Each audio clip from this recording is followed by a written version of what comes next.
Hyderabad కార్ఖానా police station పరిధిలో Nepali gang దొంగతనం case కీలక విషయం వెలుగులోకి వచ్చాయి. రిటైర్డ్ కల్నల్ గిరి ఇంట్లో పనిలో చేరిన నేపాలీ దంపతులు తిన్నింటి వాసాలు లెక్కపెట్టినట్టు అసలు కల్పించిన ఓనర్ పైనే దాడి చేసి దోపిడీకి పాల్పడ్డారు.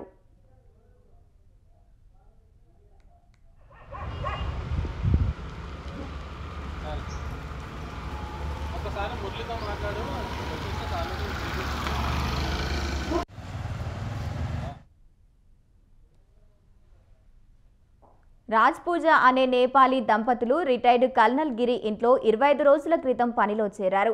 నవంబర్ 15వ తేదీన ఓనర్ గిరి వాళ్ళ బంధువులు మరణించడంతో భార్యతో కలిసి వెళ్లారు. భార్యను అక్కడే ఉంచి రాత్రికి ఇంటికి తిరిగి వచ్చాడు.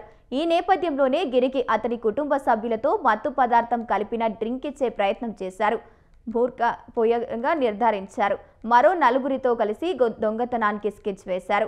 ఓనర్ గిరి ప్రతిఘటించడంతో తాళ్లతో కట్టేసి కర్రలతో దాడి చేశారు.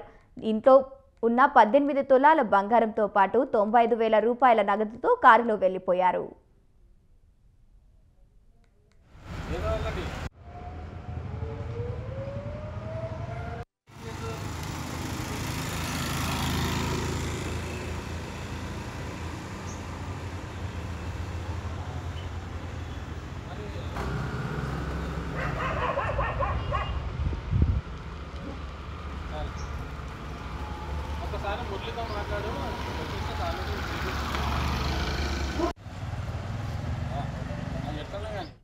ఓనర్ గిరి ఫిర్యాదు మేరకు ఘటనా స్థలాన్ని పరిశీలించిన పోలీసులు నేపాలీ దంపతులు మరో నలుగురు ఈ అఫెన్స్లో పాల్గొన్నట్లు గుర్తించారు.